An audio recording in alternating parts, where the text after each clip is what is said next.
muito bem-vindo, muito bem-vinda a mais um webcast da Mercado&Consumo, principal plataforma de varejo de consumo no Brasil. A gente que está cobrindo em loco, né? Em tempo real e em loco do nosso estúdio, o Latam Retail Show 2023, realizado aqui na cidade de São Paulo, nesta semana de setembro. Nosso assunto agora será Shopping Center. E para falar sobre esse assunto, tenho dois super especialistas aqui com a gente no nosso estúdio neste momento. Um deles vocês já conhecem bastante aqui, já é de casa, que é o Luiz Alberto Marinho, sócio-diretor da Gouvêa Malls. Bem-vindo, Marinho. Muito bom, Aiana, obrigado a todos vocês que estão nos assistindo aqui. Obrigada a você mais uma vez pela companhia. E o outro convidado, e a partir de agora eu vou falar em inglês com vocês, nós vamos falar aqui, é o David Contis. Ele é fundador do Agora Advisors e ex-presidente da Simon Property Group. Tem uma longa experiência aí no mercado de shopping centers e vai dividir com a gente, divide também durante o Latam Retail Show com o público aqui do evento essa experiência. David, welcome. Thank you for being here. I don't know what you said about me, but I hope it was good. Yeah, it was good. Thank you. And well, I would like you to start talking about your experience in malls. Okay. It's a pretty broad experience because I'm old, so I've been around a long time. I started in the mall business in the mid-'80s, and I ran a shopping center company that had about 35 malls. And when everyone was going public in 1995, 97, I sold them separately. And I realized once I sold the company, I put myself out of a job. So I went to California and became the chief operating officer of a company called Macerich, which was a public company, smaller company in California. We owned about 20 malls. And over the 10 years I was there, from 1997 to 2006, we grew it to about 80 million square feet, 80 properties, almost a $10 billion company. I went back to Chicago, then moved back to Chicago, and I had an opportunity to go back and work for Sam Zhao, who was my original boss in the shopping center business. And we were looking at South America to do deals, so we ended up creating BR Malls. So I was the founding director, and it was a very good transaction for us. And then I also was on the board, the advisory board for Parque Arauco in Chile. We had a small Mexican mall company. So between 2006 and 2011, I spent a lot of time in South America, mostly at the corporate board level, owning and running big mall companies. In 2011, I decided to move to Indianapolis because everybody should live in Indianapolis for a while, and was hired by David Simon to run his mall business. And I did that from 2011 to 2017, and we went from 185 malls to about 115. We spent over $1 billion a year repurposing our malls. We actually sold almost 70 of them during that time period as we were pruning and sculpturing our portfolio. And then in 2017, I decided I didn't want to work full-time, moved back to the West Coast because my wife was happier. And I decided to just do some consulting. So I helped BR Malls. I went back and helped them with their transaction with Allianz. I'm an advisor to Mall Plaza. I'm still a board member at Acosta Verde in Mexico. And I worked on some distressed debt deals in the United States where we were buying debt of mall companies to push them into bankruptcy and take control of the company. We did that with SVP Global Private Equity Fund with Washington Prime, which happened to be a spinoff of Simon, so I knew the assets. And I did that for a couple years during COVID. And then I was asked by some investors who had bought the distressed debt of CBL Properties, which was a small company, to become their chairman of the board.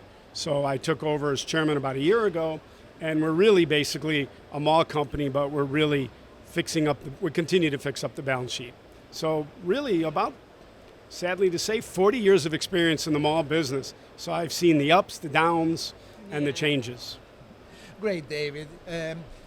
First of all, how is the mall industry doing in U.S. after the pandemic? I think said in my presentation today, the pandemic just accelerated the trends that were affecting the mall business. The mall business in the United States is really becoming a 400 to 500 mall business. It was 1,000. So you're seeing a lot of malls either fade away or being given back to the bank and being repurposed. You're seeing really the survival of the fittest. And if you look at what happened is Simon is really the only big mall company left. They bought Taubman. They have a great balance sheet. They have a lot of diversity. Macerich, my former company, turned down $95 a share when Simon was there, and now they're trading at $10. CBL, Preet, and Washington Prime all filed bankruptcy. So I think there's been a lot of upheaval, and it's really changed from a growth business to a stable business. I think in the old days, you'd be looking at 12 to 15% returns, 3% dividend, the rest in appreciation. Now you're looking at 7 or 8% growth at most, and it's all coming from dividend with very little stock appreciation. It really was Darwinian. It was survival of the fittest, and Simon had the strongest balance sheet. They had liquidity, and they ended up buying a lot of good companies and consolidating, and the companies that didn't have strong balance sheets perished and now are repurposed and changing. What lessons Brazilian malls should learn from what happened in the U.S.? I think some of the lessons to be learned is economies of scale are critical. I think access to the capital markets are critical. I think having a fortress balance sheet is critical. And I think actually maintaining strong ratios of your EBITDA to debt, your profitability, your NOI, and those are really important. I think mall owners seem to forget sometimes how important their capital structure is. And I think the other thing that we've learned is economies of scale. Scale is really important, not just for balance sheet scale, but for operating scale. And I think that's where, I think you're going to see more consolidation, even of the B mall players. And I'd like to be one of them. So you think consolidation is necessary, is mandatory? And it's happening. I mean, if you look at the U.S., think about back in 1995, there were probably 35 mall owners, all private. You ended up in 2005 having 6 or 7 mall owners that had consolidated all those players, and they all went public. So they were all private to public and consolidation. And then when you look at what happened over the last few years, is you've had Simon, to end up buying Taubman. They bought him during COVID because Taubman's balance sheet couldn't withstand COVID, and Simon bought him at a very good discount. And I think Macerich turning down the deal they did ended up making themselves vulnerable. That's why their stock is, $10 a share. They've obliterated $7.5 billion worth of shareholder value. So I think those are some really important lessons. And I think, the other thing is the department store business. We've gone from 4,700 department stores in the United States in 1995 to less than 1,800. And the amount of absorption of space has been enormous, and they're not all absorbed. You probably have maybe 600 or 700 have been replaced, and another 700 or 800 have never. Some of them will be replaced and the rest won't. And I think we became too reliant on department stores. I think that's going to happen down here. If you look at Peru, Colombia, and Chile, they're highly vulnerable. They got 4 department stores. They don't need 4. I think Brazil is blessed because you don't have any department stores. I think the other lessons we learned is when you look at the retail here, it's much more urban. The consumer feels safe in the malls. And I think the model here, having learned it from Mall Plaza and BR Malls, you have a much broader array of uses. In the mall business in the U.S., we focused on apparel.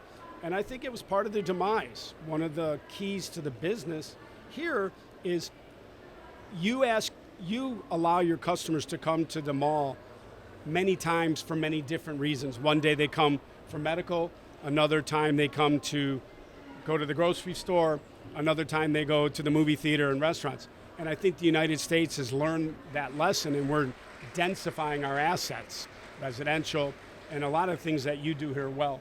So I think those are some of the lessons learned. Densification, strong balance sheet, not being so reliant only on apparel. So I think there's a lot of advantages down here, but scale. And I think there's going to be consolidation here. If you look at Allianz's acquisition of BR Malls and their acquisition before that, I think it was Sinai. I think having 7 operators in Brazil is just as bad as having 7 operators in the United States. How do you, Marinho, see this consolidation here in Brazil nowadays? I'm glad you asked him that. Want me to pick the winners, then everyone will know? I agree. I agree. I totally agree with the idea of scale. Okay. So you have a lot of good chains with 6 malls or 8 malls, 10 malls, but they need to be a large group, a large scale. But I'm not sure that we'll have the merge or fusion. Maybe we can have partnerships or I don't know. What do you think about it? Partnerships don't work. No? No. I Why? think because I think there's always one person in charge or one company. I think I would say it a different way. I think that when you have scale, the scale that you need is balance sheet, okay, capital, but you also have people scale, operating costs, reductions, leasing costs. So I think having a partnership where you have 2 of the same organizations doing everything the same, why is that, why bother? It's got nothing about who's in charge, but you can't derive synergies. Synergies are from, when you buy a company, and I bought plenty, is saying, with your company, well, now I bought a new company, who's the best employees? If they're better on the other side, I'm taking them and letting my employees go. So I think that is going to happen. And I think perhaps I think a little more broadly. I don't only think about a consolidation of several companies here in Brazil, but I look at it more opportunistically. I'm like, who's going to roll up and become the Simon of South America? Wow. Who's going to have a presence in Brazil, in Mexico, Chile, Peru, Colombia? Who's going to have that kind of balance sheet?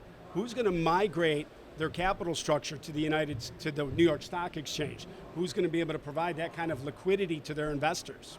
Who's going to be able to say, I can provide South America to you, not just Brazil, not just Chile. And again, you'll probably need operating divisions in each of those companies, but there's going to be a huge scaling up there.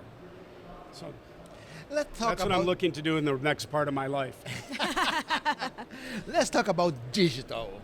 And the digital is an opportunity or a menace, but at BR Malls, you saw this closer. There was a delivery center. Yes. A huge partner from the logistic business that went in bankruptcy or closed. Yeah. You mean it didn't work? It didn't work. Right. Yeah. By the way, Simon tried it. Yeah? It didn't work. Oh, really? GGP tried it. It didn't work. Westfield tried it. It didn't work. The whole premise of it was counterintuitive to the retailers.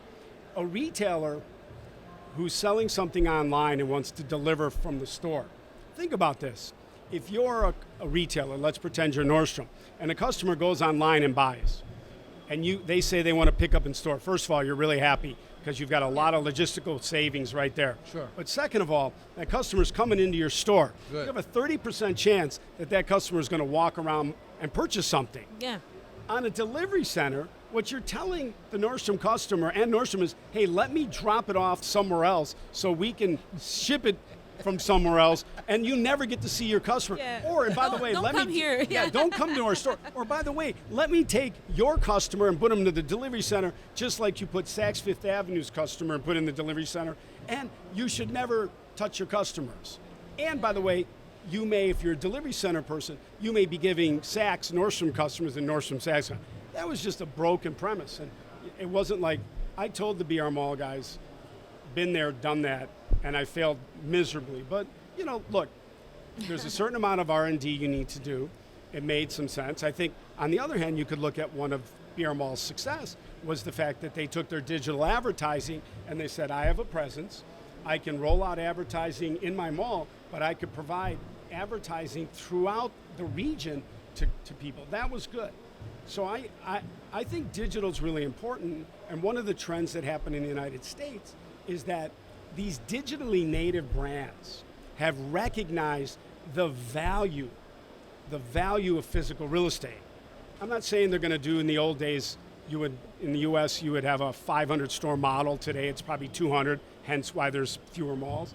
But you need a physical presence because that does give you a chance to deliver from store. It does give your customer a chance to return at the store, which is much easier because half the returns get outsourced. They go or thrown out. So it's a much more efficient business. It's clearly better in terms on the environment. So I think there's that digital business is important.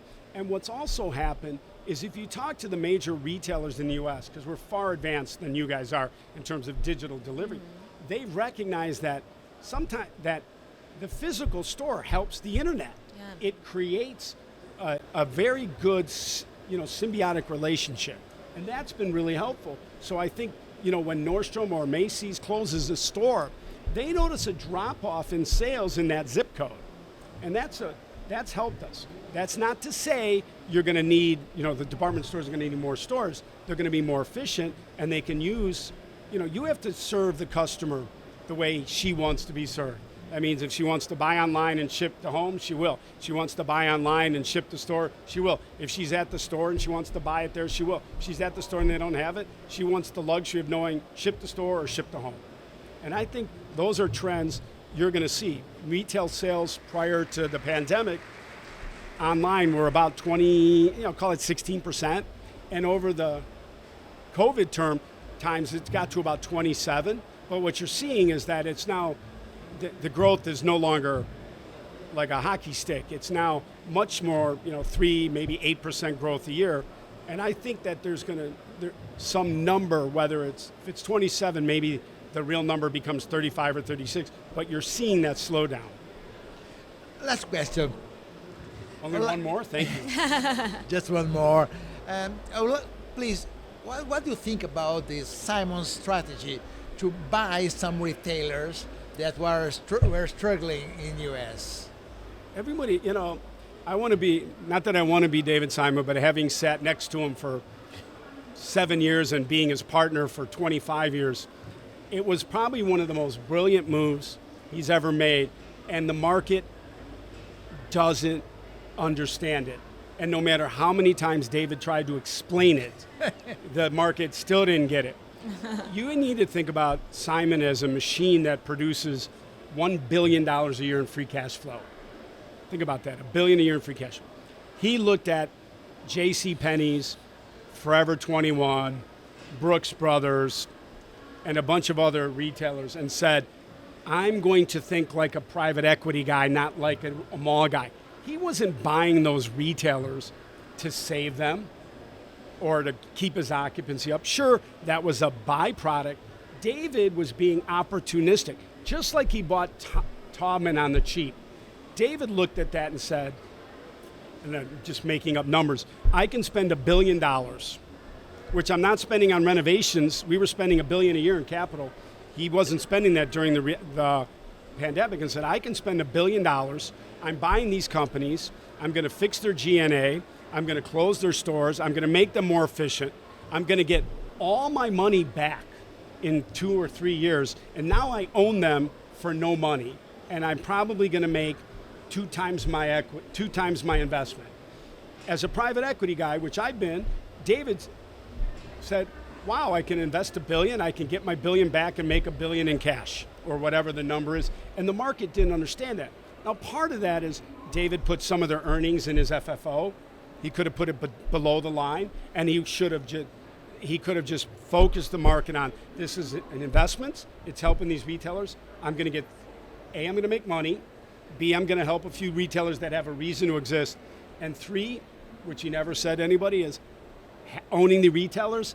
Now I'm going to really understand their business. What a great thing to be, own them all, but really understand how the retailers lie to us. Go ahead. I have one last question for you both about the transformation of the mix of the stores in the malls. How do you see this? And especially when we are talking about food service, the importance of food service nowadays. You want to do that? Yeah, because we are in the past, like you said, we have almost 50% of the tenant mix based on apparel, and now we have food, we have services, and we have entertainment, and this is necessary. So I think services bring people every day. And this is necessary for our malls. This is very good for our malls. As well, restaurants, they are here, new anchors at shopping malls. Well, is this happening in U.S. also or in other countries? It is happening everywhere. It's not, it's interesting. Food and restaurants, F&B here is far better than the F&B in the United States. I've walked so many of your malls where the food is on the third level and it's packed. If I ever did that in the United States, it would be completely empty because they can't help themselves. They don't understand how good it is to be in the malls. We don't have your urban density. But when I look at it, like I said previously, is I think F&B is very important. It's part of social. I think it helps people like to get out here. It's a safety issue. It's better to eat in the mall because it's safer. You have good security. But I think, again, you want customers to come to the mall many times for different things. So if you just had apparel, they're going to shop 3 times a month. Yeah. But if they have apparel, they may shop for apparel 3 times a month. They're going to come and eat once a week. They're going to go to a movie twice a month. They're going to go to the grocery store twice a week. So the more times you get the customer to come to your center, the better. And I think you're seeing it. Interesting enough, like Mall Plaza in Chile. Do you know that Mall Plaza sells more cars than anywhere in all of Chile? More cars are sold at Mall Plaza because they have what's called an auto plaza, which I've never seen, where basically they take 2,000 to 4,000 square meters and there's just car dealers. And they showcase the cars and you buy the cars and they test drive them in the parking lots. Wow. And it's an amazing thing. So I think you're seeing a lot of those. And I think that densification, residential coming in, medical office, services, far better here in Brazil and in Chile, Peru, Colombia than it is in the United States. We could learn, we're getting better. But it's expensive when you have to repurpose your assets. Yeah. Hence, scale. Yeah. Okay, thank you, David. Thank you for your presence here to be with us. I've enjoyed it. It's nice coming back. I haven't been back. I looked at my passport. Last time I was here was November of 2019. So it's back. Wow. Good to be back home. Yeah. Come, good to be back come home. more often Great to have now. you here with us. Thank you. Thank you very much. Thank you, Marinho. Thank you, Aiana. Obrigada a vocês também que acompanharam a gente aqui no nosso webcast, diretamente do nosso estúdio no Latam Retail Show, com esses 2 super especialistas, Marinho aqui me dando uma mão para fazer as perguntas em inglês para o David Contis, que foi palestrante aqui do Latam, e o próprio Marinho também aqui com presença em palestras e participando aí também, interagindo com o público aqui da Mercado e Consumo. Super obrigada pela audiência e até a próxima. Continua acompanhando a nossa cobertura no portal mercadoconsumo.com.br, nas redes sociais, no YouTube e nas plataformas agregadoras de podcast.